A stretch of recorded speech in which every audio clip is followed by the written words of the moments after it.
Ok. Bonjour à tous. Alors aujourd'hui, on se retrouve sur la chaîne de l'Effray pour une nouvelle émission qui s'appelle Startup Moment. Donc je ne suis pas toute seule, je suis accompagnée de deux entrepreneurs, Selim ici présent et Malik juste à côté de moi. Donc avant de parler avec ces grands entrepreneurs, on a un peu infiltré la chaîne de l'Effray. Alors déjà, je me présente, je suis chargée de communication en alternance à Effray Paris. Et nous, on est les Effray Entrepreneurs. On est l'incubateur de l'Effray. Donc, je ne sais pas si vous êtes au courant, mais oui, il y a un incubateur à l'Effray. Notre but, c'est accompagner les entrepreneurs. Donc, si vous avez une idée en tête entrepreneuriale ou si vous avez peur de concrétiser votre idée, l'incubateur de l'Effray est là pour vous accompagner et vous donner toute la confiance et toutes les clés pour réussir dans les meilleures conditions possibles. Donc voilà, on organise plusieurs choses, des ateliers, des webinaires sur des thèmes assez précis, comme par exemple le marketing, la comptabilité, la communication, business plan, comment créer son entreprise aussi, quelle démarche faire, parce que je pense que vous avez déjà eu affaire à ça. Et voilà, quand on a un projet, on ne sait pas par où commencer, et nous, on est là vraiment pour encadrer tous ces étudiants qui souhaitent entreprendre. Donc déjà, ça concerne qui? Alors, la condition pour intégrer l'incubateur, il faut juste tout simplement être étudiant à l'Effray. Donc que vous soyez en L1 ou un M2 ou un L3, vous pouvez intégrer l'incubateur. Et même si vous êtes alumni, c'est-à-dire que là, par exemple, on a une promo 2000, vous pouvez totalement intégrer l'incubateur si après être salarié, la vie de salarié ne vous plaît plus, et ben, vous pouvez totalement être entrepreneur. Du coup, alors aujourd'hui, on va parler création de contenu. Création de contenu et notoriété. Donc qui dit notoriété dit forcément présence sur les réseaux sociaux. Je pense qu'on est tous actifs sur les réseaux sociaux en 2023, parce que ça passe vite. Là, j'ai deux entrepreneurs. Je vais vous poser une question assez simple. Déjà, quel réseau social préféré quel est votre réseau social préféré? Je commence? Vas-y, je t'en prie. Ok, ça marche. Déjà, pour ceux qui ne me connaissent pas dans le chat, moi je m'appelle Selim et je suis le cofondateur et CEO de Marcopy. Et Marcopy, du coup, c'est une plateforme de contenu qui est alimentée par l'IA et qui permet de créer des articles de blog SEO, des emails, des posts LinkedIn, tout type de contenu en fait. Donc c'est pour ça qu'on est très présent sur les réseaux sociaux, très présent en SEO, très présent sur LinkedIn aussi. Vous avez peut-être vu Marcopy sur LinkedIn. Et moi, du coup, voilà, on est vraiment sur beaucoup de plateformes, donc sur TikTok, sur LinkedIn, sur Instagram, sur notre blog. On va beaucoup publier des articles. Donc nous, on essaye vraiment d'avoir une visibilité un peu sur plusieurs canaux en fait. Ok. Moi, je me présente Malik Amgar. J'ai cofondé ProPR Consulting. On est une société qui est spécialisée dans le nettoyage de vos réseaux sociaux et de vos données personnelles. Je dis vos car on est partenaire de l'Effray. Ça veut dire qu'en tant qu'étudiant de l'Effray, vous pouvez avoir recours à nos services et ça sera intéressant pour vous. Mon réseau social préféré et du coup celui de l'entreprise, c'est Twitter parce que c'est dessus qu'on a commencé. On avait commencé à l'époque avec de la suppression de tweets uniquement, c'était notre seule et unique prestation et du coup il fallait qu'on devienne assez connu rapidement dessus. On a créé pas mal de trends dessus et ça nous a permis justement d'avoir une page qui est maintenant à 12 000 followers. On commence un peu à se diversifier sur d'autres réseaux mais c'est là où on est le plus à l'aise. Okay, et moi je dirais peut-être LinkedIn comparé à... Mais en ce moment, je suis très TikTok. Ok. Bah, moi aussi, je vais jouer le jeu. Moi j'aime beaucoup Instagram. Genre vraiment, j'aime bien... on peut voir plusieurs choses, soit de la danse, de la mode, etc. Donc ça, j'aime bien Instagram. Et ouais, ça me choque pas. Twitter, LinkedIn, ça me choque pas que ce soit vos réseaux sociaux préférés. Du coup, avant même d'entamer le sujet de comment faire connaître son entreprise, j'avais juste une question assez basique. Pourquoi vous avez entrepris? Pourquoi vous avez commencé, pourquoi l'entrepreneuriat en fait? Ok, ça marche. Moi, j'ai eu l'envie d'entreprendre relativement jeune. Parce que c'est vrai qu'à l'époque, quand j'étais au lycée, c'était pas forcément la mode d'entreprendre. On n'avait pas tous les chefs en mindset qu'il y a maintenant sur TikTok, sur Instagram, etc. Lancer son entreprise quand on était jeune, c'était pas ce qu'il y avait de plus courant. Et j'étais tombé sur plusieurs émissions. Avant Qui veut être mon associé, il y avait une émission sur M6, je me souviens plus exactement du nom, où il y avait, pour être recruté par un grand patron, il fallait passer un certain nombre d'objectifs pour finalement être recruté. Et c'était beaucoup d'objectifs assez entrepreneuriaux. Et je me disais, ah, c'est sympa de lancer son entreprise, c'est sympa de lancer son projet parce qu'il y a toute une partie créativité derrière, chose que j'arrive pas à retrouver là actuellement dans mes études au lycée et que je pense que je n'arriverai pas forcément à retrouver dans le salariat plus tard. Et après, au fur et à mesure de mes études à l'EFRE, avec tous les projets qu'on a pu avoir, et principalement du coup le PA8 en M1, c'est là où je me suis rendu compte que justement j'aimais ce concept-là en fait, de lancer un projet, réunir une équipe, réunir des investisseurs potentiels, communiquer à travers ce projet parce qu'il y a toute cette partie liberté qu'on ne retrouvera probablement pas ailleurs. Et du coup, une fois que j'ai terminé mes études, c'est là où je me suis dit, ok, let's go, autant profiter maintenant, on est assez jeune pour le faire, quoi. Moi, de mon côté, en fait, j'ai commencé à 13 ans. Et j'ai commencé sur les jeux vidéo, donc je faisais pas mal de programmation de jeux. À l'époque, c'était en C, c'était une horreur. Et en fait, j'ai fait ça pendant 5 ans. Donc c'est ce qui m'a appris la programmation. Et d'ailleurs, pour la petite histoire, je le faisais sur le site du Zéro. Donc le site du Zéro, ça m'a... Ouais, carrément. Et ça m'a beaucoup aidé parce qu'il y avait plein de tutoriels et il y avait des livres, il y avait plein de trucs. Donc c'était vraiment, je pense, les débuts du e-learning finalement. Et du coup, j'ai appris à programmer sur le site du Zéro. Sur le site du Zéro, on parlait beaucoup de l'EFRE. Donc naturellement, je me suis dit, bon, si je connais le site du Zéro, je vais aller faire l'EFRE. Aujourd'hui, c'est devenu Open Classroom. Et les cours après... sur les sprites en C, c'était horrible. Ah ouais, non mais le C, c'était... non mais le C, c'est... Avec le petit jeu Mario, je crois, à faire à la fin, il me semble que c'était un truc comme ça. Ouais, d'ailleurs, à l'EFRE, le premier truc à faire, c'était un jeu en C, quoi. Ouais. Donc moi, j'étais vraiment pareil. Un jeu de Go, mon perso. Moi, je crois que c'était un Mario ou un truc. Un truc donc vous deviez programmer, c'est ça Ouais. Ah ouais, ok. C'est formateur finalement. Et on a fait, vraiment pendant 2 ans, on était en train d'apprendre le C et on faisait beaucoup de programmation. Parce que la L1 et L2 de notre époque, elle était un peu plus dure en vrai. Ouais. Il y avait du C. Alors là, je sais pas, peut-être que maintenant c'est plus web. C'est différent un peu. Il me semble qu'il y a du Python et tout, mais c'est cool en vrai. Ouais. En tout cas, on avait commencé, c'était vraiment que du C. Mais ce qui est bien avec le C, c'est que ça apprend les bases de la programmation, quoi. Ouais. C'est toute la base de la programmation. Okay. Et après, je me suis dit, mais comment est-ce que je peux faire donc, je suis entré à l'EFRE, je me suis dit, comment est-ce que je peux faire un truc un peu plus utile et ça a aidé parce qu'au final, faire une boîte, c'est de voir comment est-ce qu'on peut faire un truc utile pour ses clients. Et c'est toujours, c'est le faire au quotidien finalement. Et petit à petit, j'ai essayé de monter des projets. J'ai fait une agence de marketing. Ouais. Après, une solution d'AdTech. Et finalement, ça a conduit à Marcopy. Okay. Voilà. Ok, c'est intéressant d'avoir vos points de vue. Et même, je sais qu'à l'EFRE, il y a des projets transverses. Donc, oui.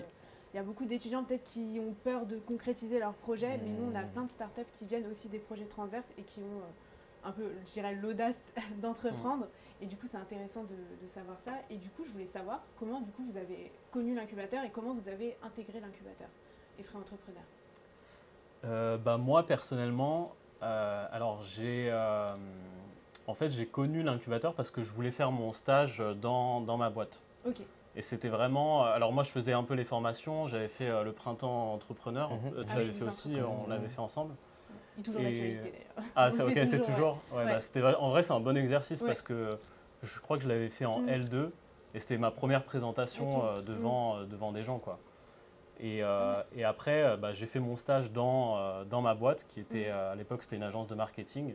Et vraiment, ça m'a appris plein de trucs sur la prospection, même délivrer un service, tout ça, quoi. Et bon, toi, t'es le pilier de l'incubateur, je on est rentré en même temps. Mais par contre, moi aussi, c'était L2, mon premier printemps des entrepreneurs. J'avais un projet à l'époque avec 2 amis. C'était de la customisation d'iPhone, parce qu'en fait, à l'époque, sur les iPhones, avec le dos en aluminium, avant qu'il y ait les dos en verre, on pouvait retirer facilement les châssis. Et nous, on achetait des châssis noirs, dorés, roses, customisés, etc. Vraiment, le châssis de l'iPhone, on le réparait, ça nous prenait on le changeait, pardon, ça prenait 30-35 minutes. Et du coup, je vais au Printemps des entrepreneurs, il y avait Jean-François Lambert à l'époque. Je propose le service et il me dit non. Bon, bah, tant pis. Au moins, je savais que ça existait.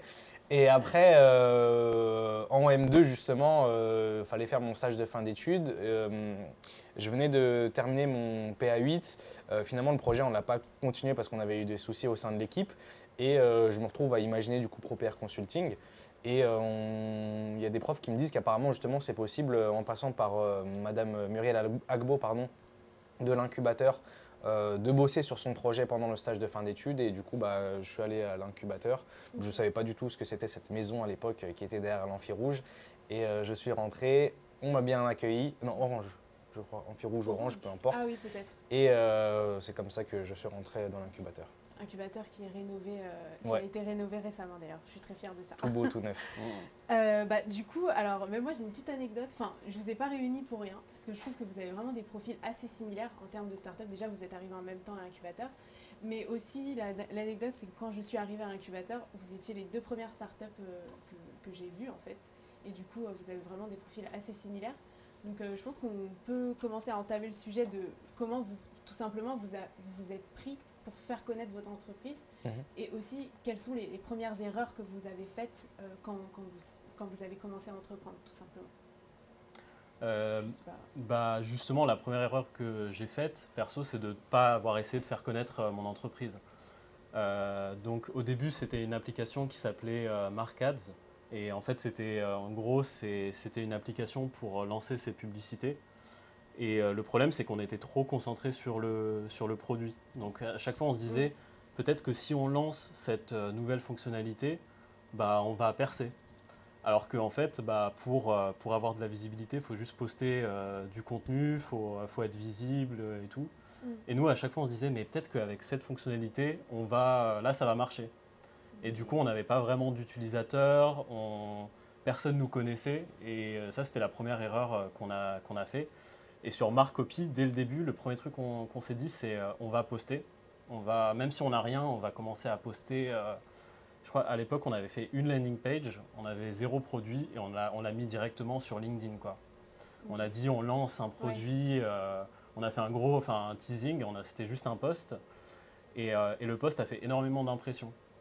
Et donc du coup, on s'est dit, bon, bah, finalement, si on poste sur LinkedIn, même si au final, on n'a pas encore de produit, mais du coup, les gens interagissent avec le post, ils vont dire, ah oui, mais moi, j'aurais peut-être besoin de ça, j'ai besoin de ça. Et au final, ça crée beaucoup de discussions avec juste des gens sur LinkedIn. Et du coup, on crée vraiment un produit en fonction de leurs besoins. Et petit à petit, justement, c'est là où on fait un truc d'utile, quoi. Et je m'en souviens que ton premier slogan, c'était combattez le syndrome de la page blanche, etc. Enfin, ouais, c'était le premier message je de Marcopy. Non, c'est vrai que je m'en souviens. C'est vrai que d'un coup, tu as pivoté ta communication et après, tu as commencé vraiment à monter. Mais au final, tu vois, en un an, il y a eu plein de messages différents. C'est-à-dire qu'on a testé plein de trucs, plein d'audiences et on essayait de trouver. Et je pense, pareil pour toi, tu vois, le plus dur, c'est de trouver son marché et de comprendre exactement ce qu'ils veulent et tout. Donc c'est pour ça que ça a beaucoup changé. Ouais, c'est ça. Enfin, même toi, Malik, de toute façon, tu fais un atelier, tester son concept sur les réseaux sociaux. Exact. En fait, c'est bizarrement, c'est Twitter qui nous a permis de connaître notre cible. C'est pas nous-mêmes, c'est pas nos malheureux cerveaux, malheureusement, c'est Twitter. En fait, quand on s'est lancé à l'époque, on avait eu beaucoup de retours positifs, mais aussi pas mal de retours négatifs avec des gens qui nous disaient « Ok, mais le nettoyage… » Parce qu'à l'époque, on faisait vraiment que de la suppression de tweets. Le nettoyage, je peux le faire moi-même, j'ai pas besoin d'un service pour le faire. De toute façon, je serai jamais connu, je vois pas pourquoi je devrais utiliser vos services. Du coup, nous, on s'est rapidement dit, ok, bon, on va plutôt s'adresser à des personnalités publiques. Et pendant 2-3 mois, on a passé des appels avec tous les plus grandes entreprises d'influenceurs, de la musique, du cinéma, des politiques. On n'avait aucun retour parce qu'en fait, on n'était pas connus, alors qu'on avait pourtant un service qui fonctionnait quand même assez bien. Et en fait, au fur et à mesure qu'on postait quand même sur Twitter, ok, on fait de la suppression, etc., des gens ont voulu tester par curiosité. Et après, on est tombé dans la meilleure chose qu'il peut y avoir en communication, c'est le bouche à oreille qui fonctionne bien. en fait, énormément recommander nos services une fois qu'ils les avaient utilisés. Et nous, ça nous faisait du contenu gratuit. En fait, on avait juste à partager les retours des gens. Ça intriguait d'autres personnes et au fur et à mesure, en fait, ils venaient nous contacter. Ok, bah, moi, en tant que particulier, je vais bientôt avoir mon stage, je vais bientôt avoir mon alternance. Et c'est là où on s'est dit, ok, bah, peut-être que la cible étudiante, la cible des particuliers, ils auront besoin de nos services. Il faut qu'on tape un maximum dessus au niveau de la communication. Donc c'est ce qu'on a commencé à faire. On a commencé à chercher des statistiques à ce sujet-là. Ok, bah, quel est le nombre d'entreprises qui fait des recherches sur les candidats, comment ils s'y prennent pour au fur et à mesure devenir un peu les spécialistes de l'e-réputation des particuliers parce que ça n'existait pas vraiment à l'époque.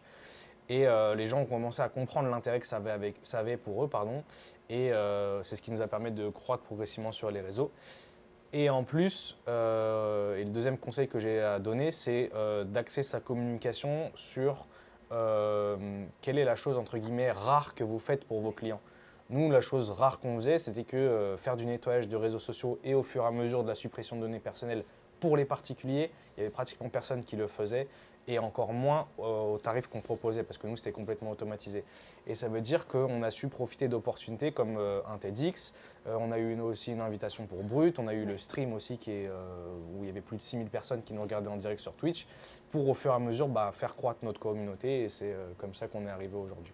Oui, Et vous voyez, moi, ce que je trouve intéressant, c'est que Malik a commencé par Twitter, moi j'ai commencé par LinkedIn. Totalement opposé. Et en fait, le truc, c'est que, parce qu'au début, on pourrait se dire, bah, ok, je dois être sur Twitter, je dois être sur LinkedIn, alors que pas du tout, il faut juste choisir une plateforme, mais la maîtriser à fond. Et moi, Twitter, je maîtrise, même aujourd'hui, je ne maîtrise pas trop les codes de Twitter, Malik beaucoup plus. Et par contre, LinkedIn, j'ai vraiment essayé de voir ce qui fonctionnait. Et en fait, au début, je pense qu'il y a trop d'entrepreneurs qui vont dans tous les sens, qui vont essayer de parler à plein de cibles différentes. Alors qu'au début, ce qu'il faut, c'est juste un canal, Twitter canal, ou LinkedIn, mais juste se concentrer sur une audience. On ne peut pas commencer à parler à tout le monde. En fait, le multicanal, quand tu fais directement du multicanal, ça se voit. Et pour une des communautés, ça sera gênant, entre guillemets. J'ai vu des startups en fait faire à la fois sur Instagram et TikTok, ça fonctionne bien parce que c'est du visuel, mais après ils se mettaient aussi sur Twitter, mais ça allait pas parce que par rapport à ce qu'ils faisaient, la communauté est en mode vous êtes assez lourd avec votre communication, etc. Et du coup, vous allez peut-être perdre une communauté entière que vous auriez pu obtenir si vous aviez attendu peut-être un an.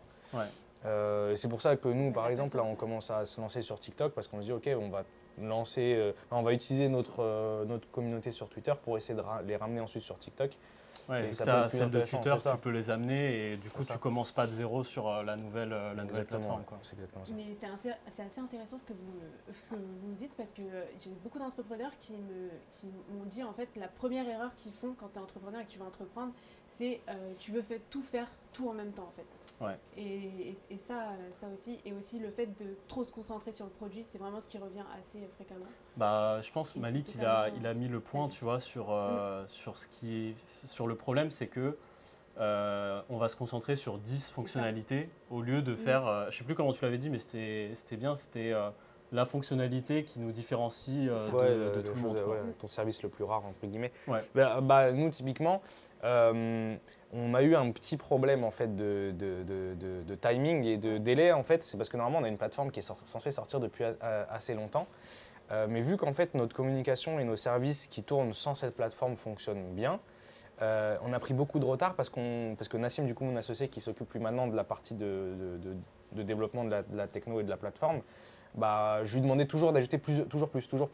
En ce moment, cette fonctionnalité elle marche bien pour nos clients, vas-y, rajoute-la dans la plateforme. Et en fait, comme disait Selim pour Marc, pardon, vu que c'est un prénom aussi, comme disait Selim pour Marc, on peut lancer des projets sans avoir le produit en fait. Une landing page, ça fonctionne parce que vous allez avoir, je vais tester, il y a 1000 personnes qui répondent à ma landing page, ok, let's go, on lance un produit qui fait le strict minimum pour commencer. Et au fur et à mesure, je rajoute des briques. Et c'est ce que vous faites en plus. Au fur et à mesure, à chaque fois, ils rajoutent des super fonctionnalités et ça fait une super mise à jour pour leurs utilisateurs et les utilisateurs sont contents en fait. Mais la première fonctionnalité qu'on avait lancée, c'était vraiment pouvoir faire un article de blog avec la partie SEO. Et encore, il n'y avait pas la partie SEO au début. Ça, au début, il n'y avait pas. Mais voilà, c'était parce que justement, on nous disait bah, on aimerait bien rédiger des articles de blog avec l'IA. Mhm. Donc la première fonctionnalité qu'on a faite, c'était celle-là et on l'a vraiment peaufinée. On s'est concentré pendant plusieurs mois sur rien que ça. Et on a commencé à parler, au début c'était beaucoup les startups. Et donc on a commencé à créer vraiment un message pour les startups et après pour les agences de marketing. Mais voilà, on a essayé vraiment de rester concentré alors que pour notre premier projet qui s'appelait Markads, on s'est dit on va faire une plateforme tout en un et on a commencé à faire plein de fonctionnalités et en fait on s'y retrouvait plus, quoi. Ok, bah, super intéressant. Du coup, moi j'avais une question. D'abord, je vais placer quelques chiffres parce que je crois qu'on s'en rend pas assez compte de la diversité d'informations qu'on reçoit chaque jour sur les réseaux sociaux. Déjà, on est 8 milliards sur Terre depuis peu, je crois. Du coup, alors, il y a 4,2 milliards de personnes actives sur les réseaux sociaux dans le monde entier, c'est-à-dire un peu plus de la moitié. Donc les Français passent 1h41 sur les réseaux sociaux, ça m'a l'air pas mal. Je connais quelqu'un qui passe 8 heures sur son téléphone. Donc ça va en vrai. Vous êtes à combien vous pensez? De moins en moins en vrai. Ça va en vrai, je pense. Bah, quand même pas mal, ouais. Moi je pense que je dois être à 2-3 heures, je pense. Ouais. Ça va. Moi 3-4, un peu plus. Franchement, moi je deviens vieux. T'es vieux. Ma Xbox elle tourne beaucoup, mais mon téléphone moins. Ça compte pas, ça compte. Ouais, c'est ça. Et alors, ça te concerne, il y a 6000 tweets qui sont publiés chaque seconde dans le monde entier. C'est énorme. Bon, après, je sais pas ce que ça dit, mais c'est énorme. Et du coup, il y a 500 millions de comptes qui postent des stories tous les jours. Donc là, vraiment, on a vraiment une diversité d'informations qu'on reçoit. Et du coup, ça rejoint une question que je voulais vous poser. Comment vous faites, vous, pour pivoter votre communication et créer votre communication pour attirer l'œil, en fait, de votre client et des gens en général? En fait, c'est beaucoup pareil, je pense que quand tu crées une stratégie de contenu au départ, tu vas commencer par chercher qui est ton persona, qui est ton audience. Et nous, on est allé loin dans le truc, on a commencé à faire des fiches où on inventait la vie de notre persona.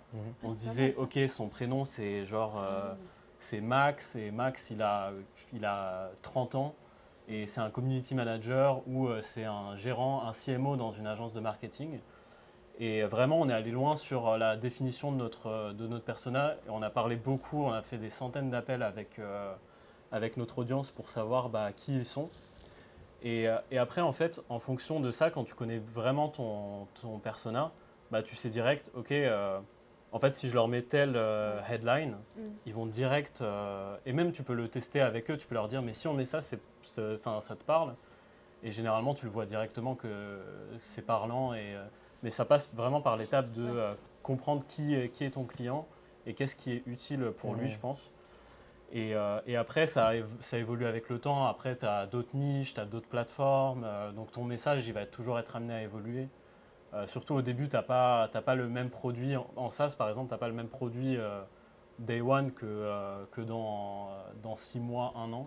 De toute façon, même dans mes cours en communication, c'est ce qu'on apprend, c'est vraiment le persona, comprendre en fait qui est le client et à quel moment aussi poster sur les réseaux sociaux, parce qu'il y a des heures aussi à poster.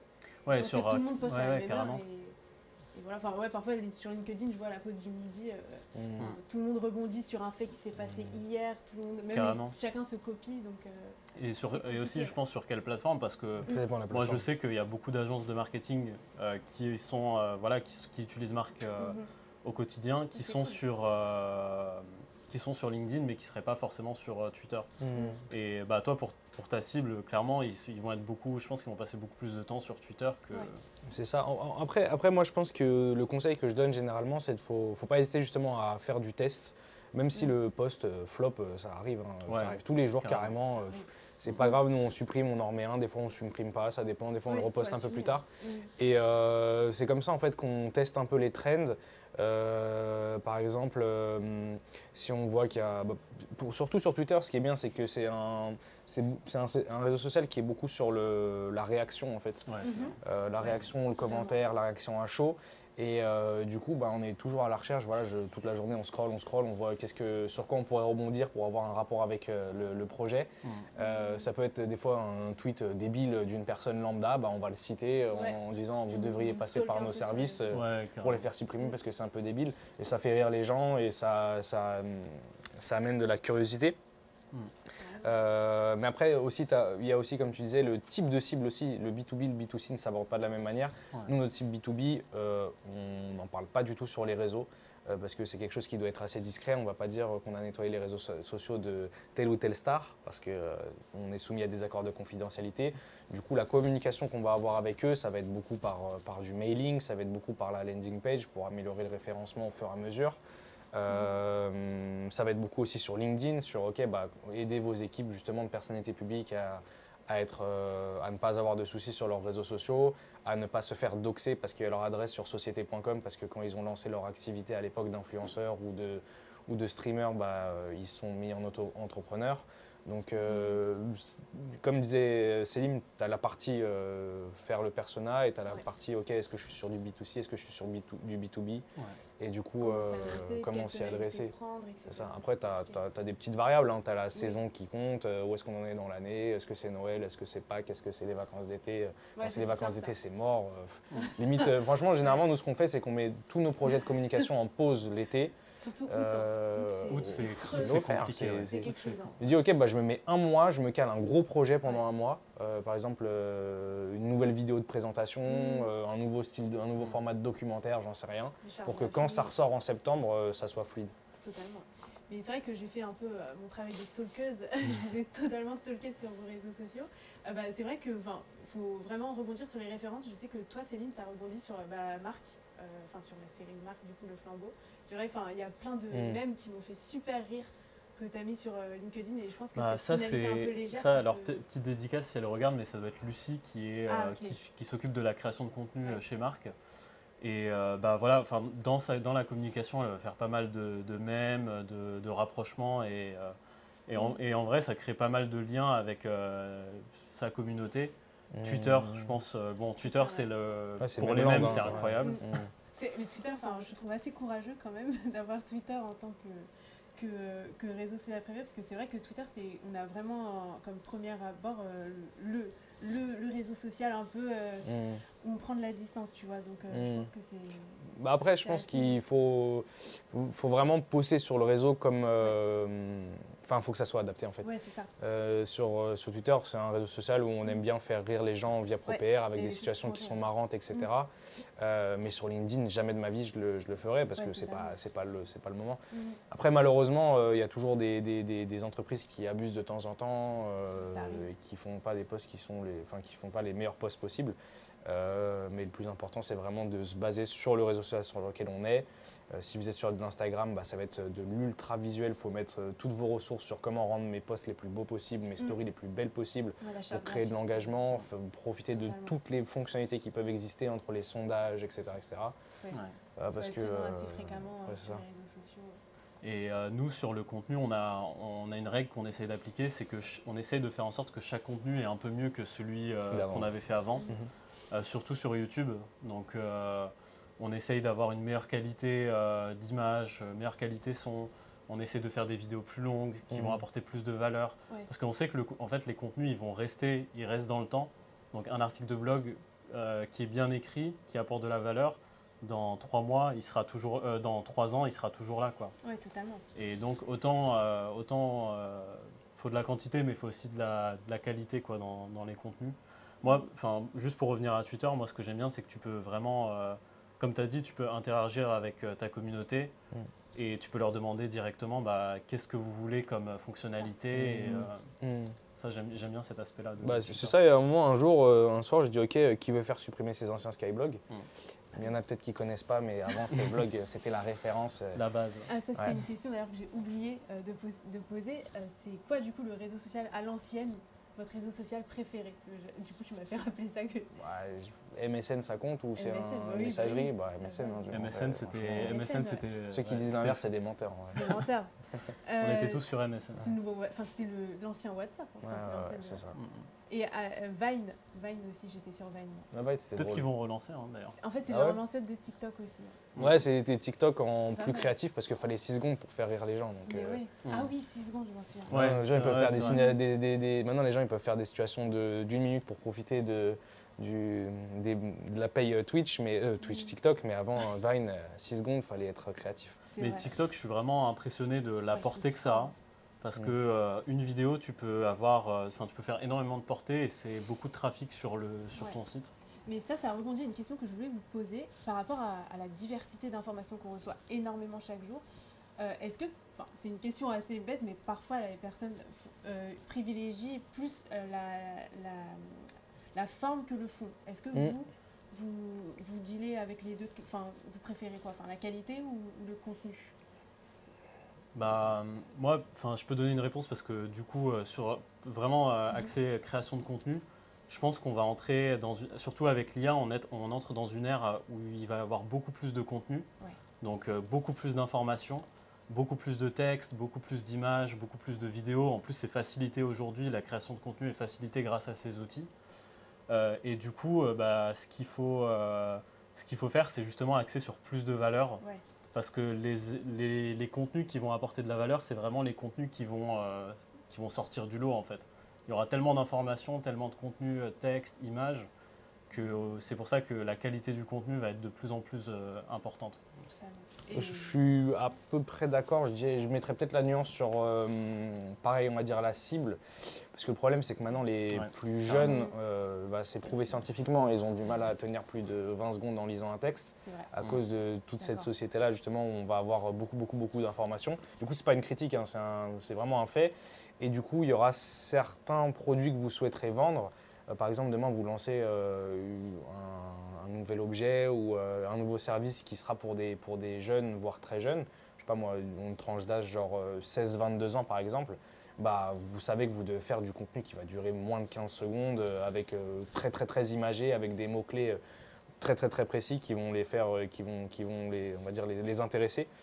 Alors que par contre, si vous êtes sur une tranche d'âge un peu plus vieille, là, vous pouvez vous permettre, par exemple, je sais pas moi, du 25-40 ans, là, vous pouvez faire du contenu, carrément du documentaire. Vous pouvez faire des vidéos de 5 à 10 minutes qui seront poussées sur votre projet, faire des tables rondes, organiser, voilà, demain, par exemple, toi, Célim, tu veux faire quelque chose, je sais pas moi, un live Twitch avec d'autres créateurs de contenu ou d'autres agences marketing, tu sais que tu vas pouvoir faire une table ronde de 30-45 minutes. Il y aura des gens qui vont suivre parce que ça va être leur âge. Donc je pense en vrai, comme tu disais, entre guillemets la quantité, entre guillemets la qualité, ça va vraiment dépendre de qui tu sais. Et ça rejoint ce qu'on disait tout à l'heure, de vraiment connaître sa cible. Parce que si tu connais ta cible, tu vas pas faire un documentaire alors que tu sais que la façon qu'ils consomment du contenu, c'est… C'est ça. Ouais, totalement. Très intéressant. Alors du coup, j'avais une question, des questions qui fâchent. Non, je rigole. On va parler de concurrence un peu. Donc je sais que vous deux, vous étiez les premiers sur le marché. Vous m'arrêtez si je fais des erreurs. Mais du coup, j'avais une question pour toi, Célim. Je pense qu'on a tous connu l'arrivée de ChatGPT. Du coup, je voulais savoir comment tu as fait pour dealer avec cette arrivée de cette intelligence artificielle. Merci. C'est une très bonne question. Et nous, on était premiers en France. Donc, on est le premier tool d'IA vraiment sur le marché français. Et ce qui est intéressant en ça, c'est que quand en fait tu fais un logiciel, tu es directement en concurrence mondiale. Donc nous, dès le début, on a été en concurrence avec des outils américains. Donc chaque appel commercial qu'on a fait, c'était en quoi vous êtes différent de tel outil qui avaient commencé avant nous, mais nous, on était les premiers en France. Et là, aujourd'hui, ce qui arrive, c'est en quoi Marc est différent de ChatGPT. Alors, pour ceux qui ne connaissent pas ChatGPT, en gros, c'est un chatbot. Vous pouvez l'essayer, c'est en libre accès sur Internet. Ça a été créé par une société qui s'appelle OpenAI, qui va créer beaucoup de différents modèles. Donc là, en l'occurrence, ils ont fait un chatbot. Et en fait, c'est un chatbot généraliste. Donc, tu peux lui poser n'importe quelle question, il va répondre. Donc, la technologie est incroyable et en vrai, elle est très utile. Et les années qui arrivent, je pense qu'on va se demander comment est-ce qu'on peut vivre avec cette technologie dans nos vies. Maintenant, la différence avec Marcopy, c'est que nous, dès le début, on a fait un outil pour les équipes marketing et pour les agences de marketing, pour ceux qui font vraiment, que leur métier, ils sont dans le marketing, quoi. par rapport aussi au référencement, c'est important le SEO, etc. Exactement. Être référencé. C'est Ce que ça. fait pas ChatGPT du coup. Bah, en fait, tu vas pouvoir générer un article, par exemple, un article de blog, mais il ne va pas être optimisé avec les bons mots-clés. Ok. Tu vas pouvoir faire un Ouais. post LinkedIn, mais le post LinkedIn, il ne va pas y avoir la tonalité du post LinkedIn. Oui, Parce c'est que assez mécanique. c'est ça, parce que ChatGPT, il ne sait pas ce qu'est LinkedIn. C'est ça. Nous, on a appris à Marc, voilà ce qu'est un post LinkedIn qui convertit, voilà ce qu'est une bonne accroche. Et donc, on a toujours été concentré sur des cas d'usage marketing. Donc voilà, vraiment, on a un chatbot généraliste de l'autre qui est impressionnant et qui va aider énormément de monde. Et on a Marcopy, pareil, qui va aider énormément d'agences de marketing, d'équipes marketing, et qui est dans un cas spécifique pour le marketing. Donc SEO, landing page, e-commerce, voilà, plein de... Donc la vraie vérité, c'est que tu n'as pas peur de la concurrence finalement. Franchement, à chaque fois, bah, nous, en fait, c'est vraiment notre métier de dire en quoi on est différent. Oui. Parce qu'on doit expliquer, en plus c'est nouveau et les gens, il y a ChatGPT, il y a 10 autres outils d'IA, donc en fait il y en a partout.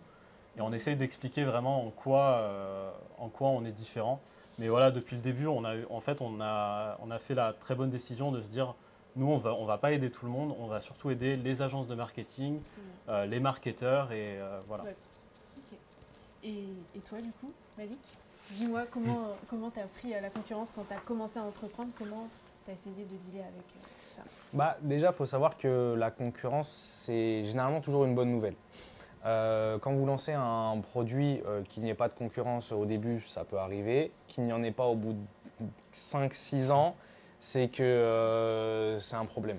Il y aura toujours quelqu'un qui va tenter de répliquer parce que si votre produit fonctionne, tout le monde voudra faire de l'argent aussi, donc tout le monde tentera de le répliquer pour essayer d'avoir une part de marché. C'est normal s'il y a de la concurrence.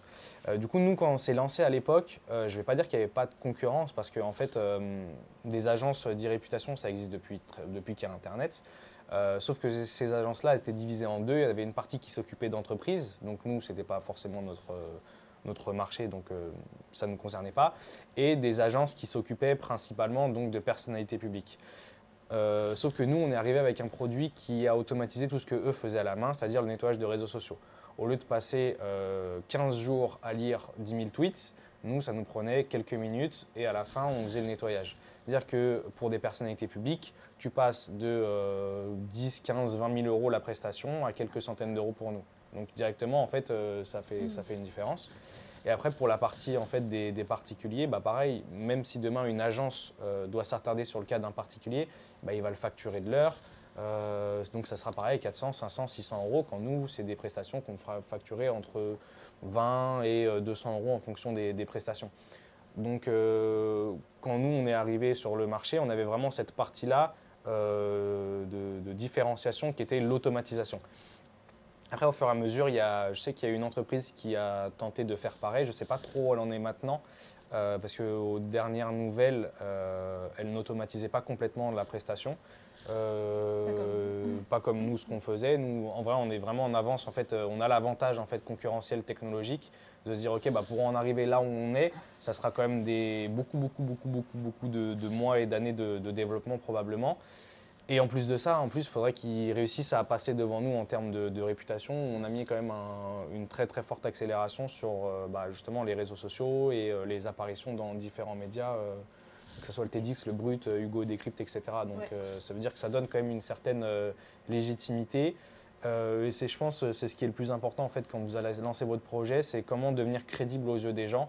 Parce que de la concurrence, il y en aura toujours. Le produit, ça se trouve un jour mieux que le vôtre.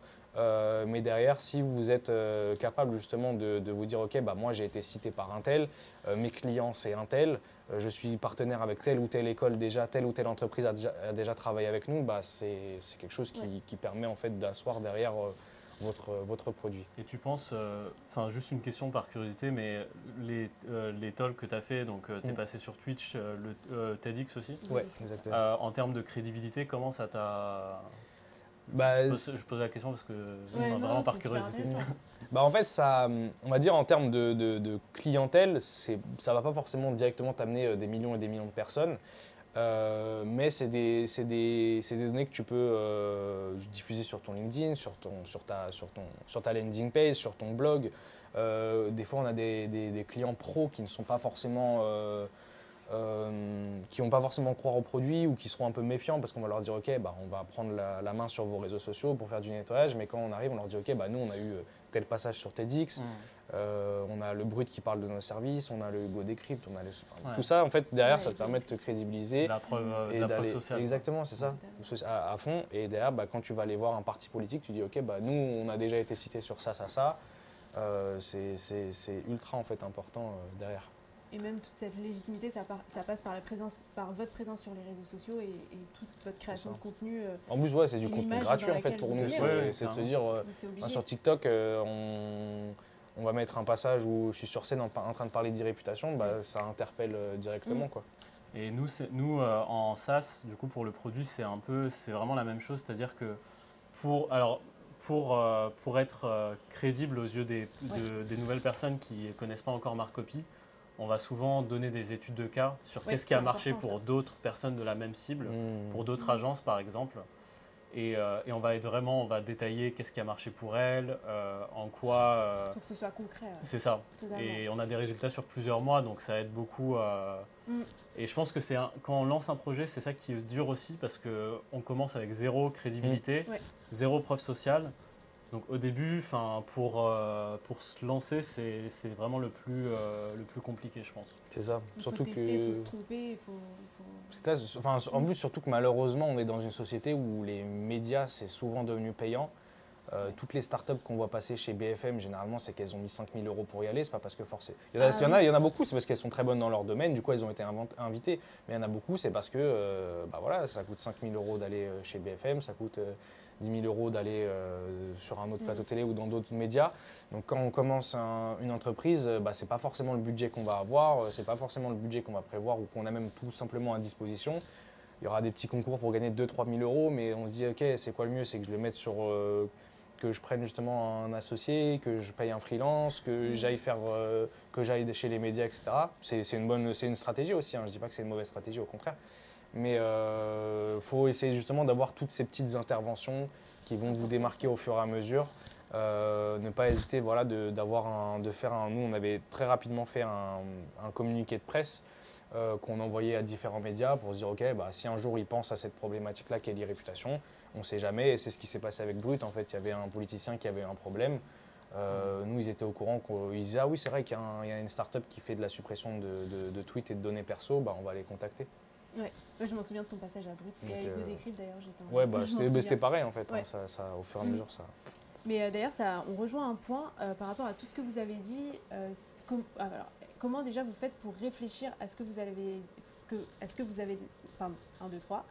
vous allez dire sur vos posts, et à votre avis, est-ce que vous pouvez vous faire oublier d'Internet par rapport à des personnes qui ont des craintes sur votre startup? Tu vois, pour répondre à ta première question, je pense que justement quand tu commences de zéro et que tu n'as pas de crédibilité, pas de visibilité, c'est bien de commencer par, comme ce qu'on a fait, du coup, Twitter ou LinkedIn, et de commencer à poster.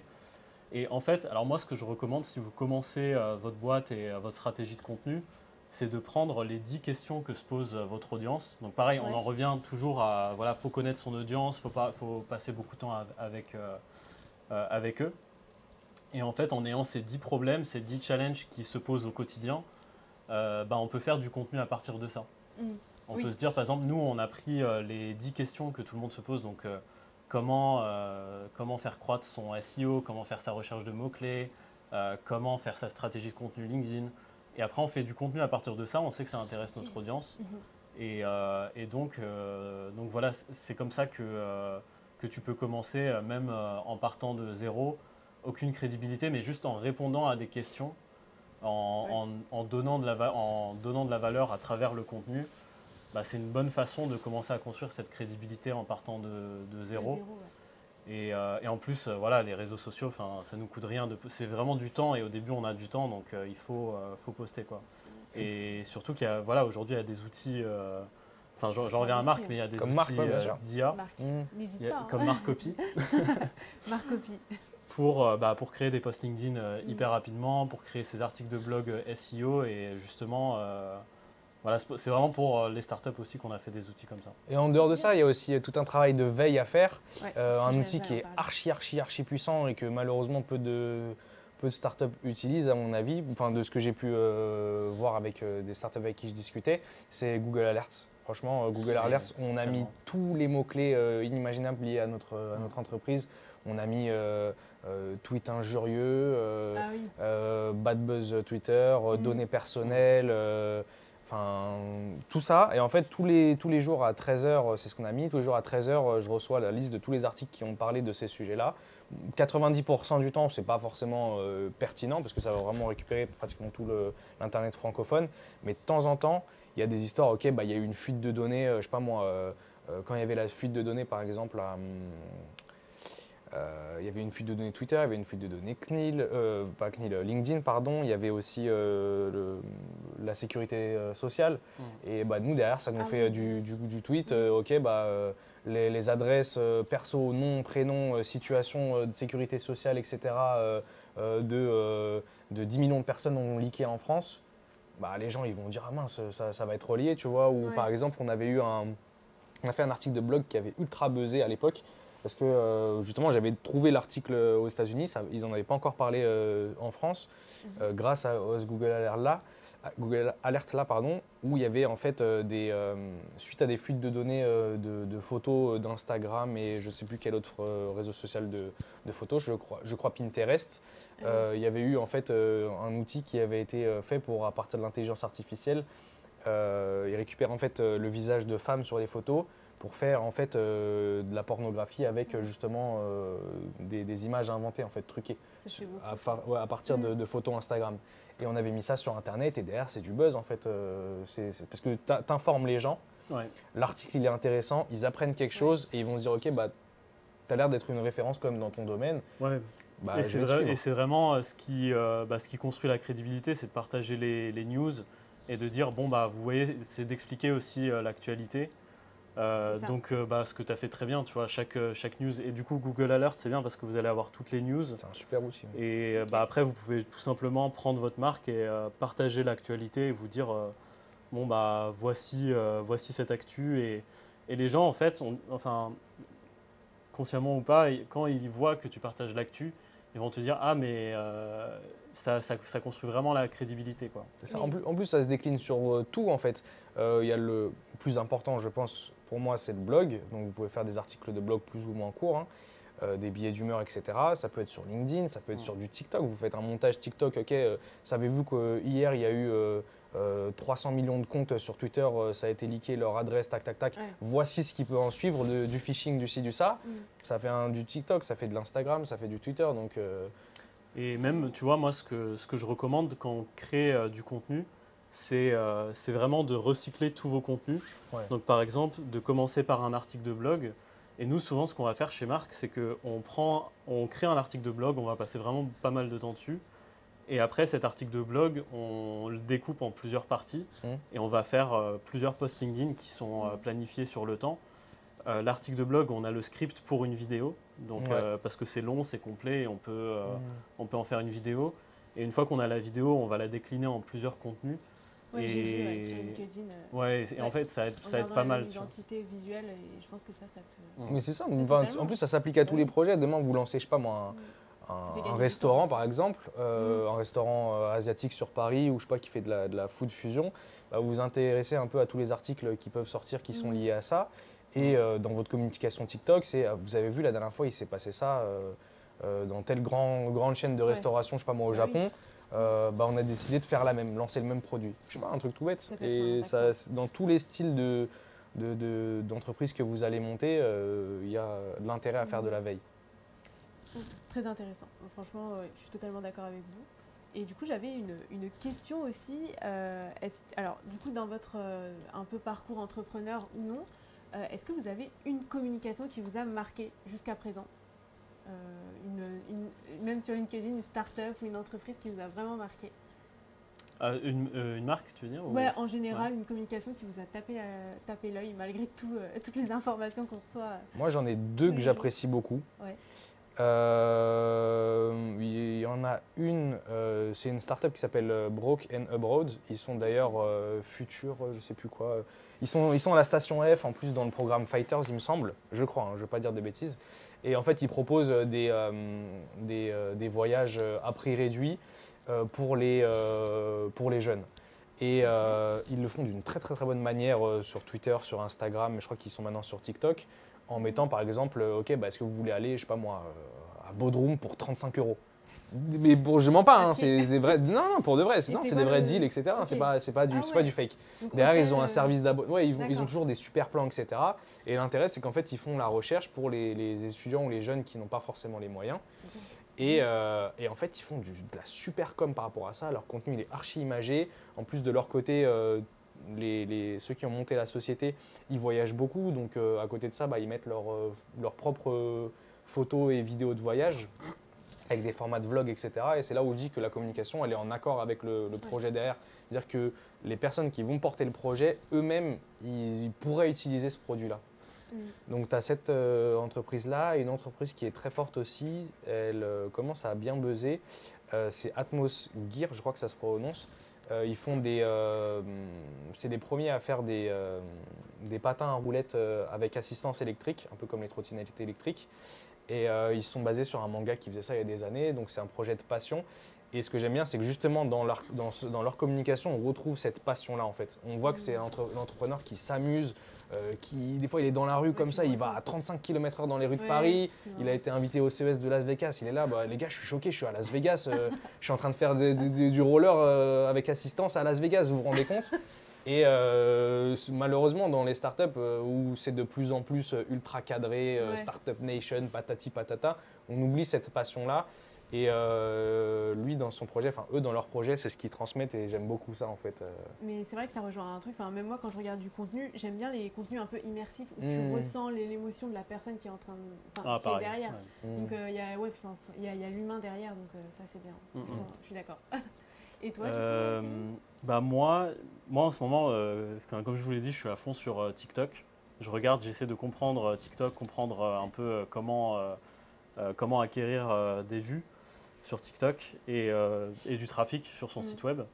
Et en fait, j'ai vu Duolingo, vous connaissez, c'est Mm. l'application pour apprendre une langue. Mm. Ok, ah oui. Et oui, je vraiment, crois que j'ai vu. allez sur le TikTok. Si vous voulez un use case marketing, allez sur le TikTok de Duolingo maintenant, sur votre portable. Et en fait, ils sont incroyables. Chaque TikTok de Duolingo fait genre plus d'1 million de vues. Ah, c'est Et en énorme. fait, ils ont une mascotte, la Mhm. mascotte Duolingo, et je les trouve vraiment incroyables. Ok. Après, une marque que j'aime beaucoup, c'est Papépi. Ouais, Ah c'est oui, vrai oui, qu'ils j'en ai sont- entendu. ils sont Et bons. en fait, j'aime bien comment ils y Je vont un connais. peu à l'audace. Ils sont Mhm. toujours C'est le avec couple, leur. l'entrepreneur. Ouais, exactement. J'ai vu, j'ai vu. Et j'aime bien cette communication parce qu'ils sont toujours, on dirait que c'est dans l'instant, ils sont dans Spontané, l'instant, ouais, c'est je suis d'accord. spontané. Mm. Ils sont avec en fait, leur communication, c'est vraiment, ils vont prendre leur selfie, leur smartphone et ils vont juste se filmer. Mm. Et ça, je trouve ça vraiment bien. Et plus côté commercial, je suis très inspiré de Aircall. Ok. Donc voilà, marketing et commercial plus Aircall dans la stratégie de vente qu'ils ont fait et la cadence marketing-vente aussi. Ok. Ouais, c'est mes trois inspi. C'est pas mal. Mais Et ouais, sur LinkedIn, mon inspi, c'est Célim et Marc. Hein, je tiens à Ouais. dire. C'est Franchement, notre rôle, Non, c'est mais vrai, c'est ouais, vrai, c'est c'est vrai. vrai, c'est vrai, c'est vrai. Et tes templates, Merci. elles sont géniales. Ouais, Et ils sont j'aime cool. beaucoup les mêmes que tu utilises sur Marc. C'est vraiment incroyable. Mm. C'est très drôle. Et du coup, j'avais une question un peu pour finir. Du coup, je voulais savoir quels conseils vous pouvez donner aux entrepreneurs pour entreprendre et quels conseils vous pouvez leur donner comment surpasser leur peur en fait finalement à concrétiser leur projet. Moi, la peur la peur que j'entends le plus, c'est j'ai peur qu'on copie mon projet. Slash, j'ai peur C'est vrai, d'échouer. ça. Mais c'est surtout J'entends souvent, beaucoup ouais, j'ai aussi. peur de. Et au contraire, en fait, pour moi, le meilleur conseil que je peux donner à quelqu'un qui se lance, c'est parler de votre projet à un maximum de personnes. Il y a très peu de chances que quelqu'un se mette une motive, se dire, ok, bah, Mm. tu sais quoi, je vais faire la même chose ça. que toi. Genre, c'est rare, très rare. Et souvent, il n'aura pas l'équipe, il aura ouais, pas... c'est ça. C'est que Mais demain, tout seul. demain, c'est Microsoft qui va entendre ça. Bon, ok, bah, de toute façon, si Microsoft se lance, je pense que tu avais très peu de chance à la base Je suis d'accord. pour le faire. Mais sinon, de manière générale, c'est parler de votre projet à un maximum de personnes. Ça vous permettra en fait d'avoir différents retours et de potentiellement pivoter au fur et à mesure.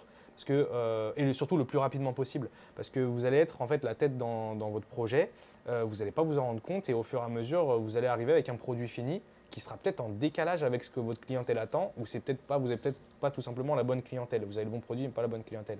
Alors que si vous parlez de votre projet à votre clientèle potentielle, à vos amis, à vos profs, limite pas à des gens dans la rue, mais à des gens que vous allez croiser qui vous demandent qu'est-ce que vous faites dans la vie. Bah, je suis étudiant, mais en même temps actuellement j'ai un projet, c'est ça, ça, ça. Et après, bah, vous aurez des gens en fait qui sans gêne vous diront ah ouais mais votre projet en fait je trouve ton projet je trouve qu'il est un peu bof parce que sur ce point-là tu devrais faire un effort. Ou moi perso je l'utiliserai pas, mais par contre il y a mon boss, j'avoue peut-être que lui ça pourrait l'intéresser. Donc c'est vrai que ça peut être pour son cas d'usage à lui ça peut être intéressant. Mais ça me fait penser à un truc, une fois j'étais à Station F et il y a un entrepreneur, en fait, il a créé une application pour dématérialiser les tickets de caisse. Et une fois, par exemple, j'avais juste acheté un truc à Carrefour qui ne fonctionnait pas et j'avais perdu le ticket.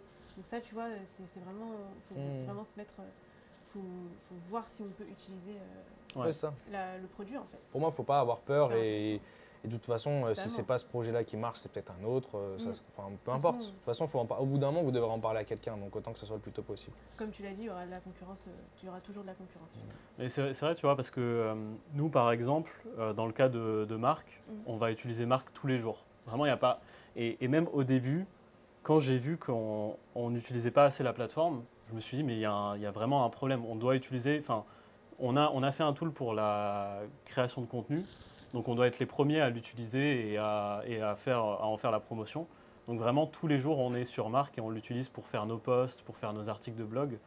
Donc c'est vrai que ça rejoint ce que tu dis, il faut vraiment utiliser son propre produit tous les jours si possible, c'est le mieux. Et sinon moi, mon conseil ça rejoint ce que Malik disait sur le product market fit du coup. Parce que c'est le plus dur, c'est vraiment un enfer à le trouver. Et il faut passer des heures au téléphone avec ses clients, il faut itérer. Et l'itération, c'est le plus dur parce que tu te dis, ok, en fait, là, je dois recommencer de zéro, quoi. Ouais, je dois reparler à peut-être une nouvelle audience, peut-être de faire une nouvelle fonctionnalité. Et en fait, il faut vraiment faut persister. Et ça, c'est le plus... je pense que c'est vraiment le plus compliqué. Mais si vous persistez et vous pivotez rapidement, parce qu'il y a des gens, ils vont vraiment rester convaincus que... telle audience, telle idée, c'est la bonne, c'est ce qu'il faut faire.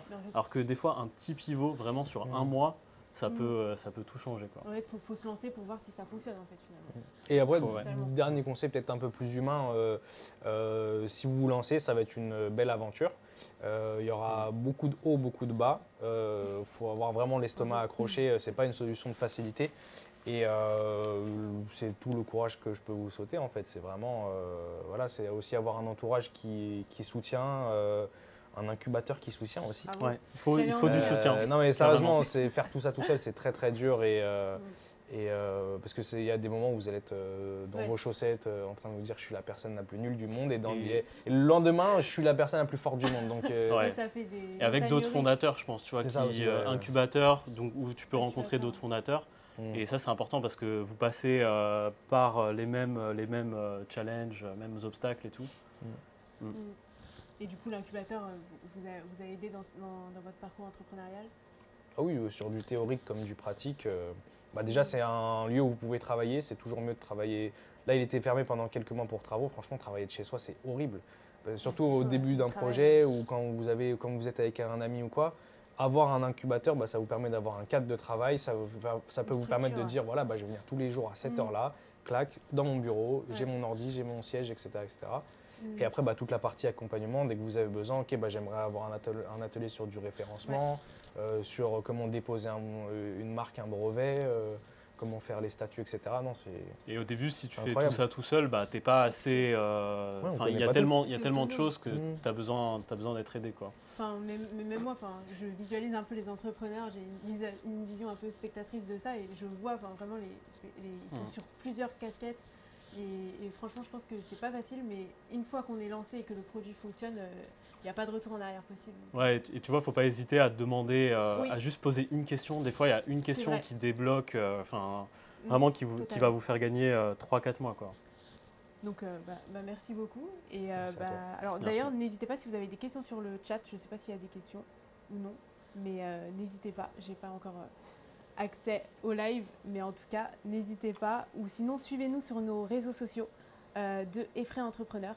Donc, on est sur LinkedIn, Twitter et Instagram. Donc, tout simplement, Effray-8 Entrepreneur au pluriel. Et en tout cas, merci beaucoup, Malik et Selim. Merci à toi. Ah, merci. Si jamais derrière vos écrans, vous êtes étudiant à l'Effray et si vous avez un projet ou une idée entrepreneuriale et que vous n'êtes même pas sûr, vous avez peur d'entreprendre, n'hésitez pas à nous rendre visite. On est tout au fond du campus, là où il y a le BDE, et on a été refait à neuf. Donc voilà. Merci à vous. Merci. Merci. Merci.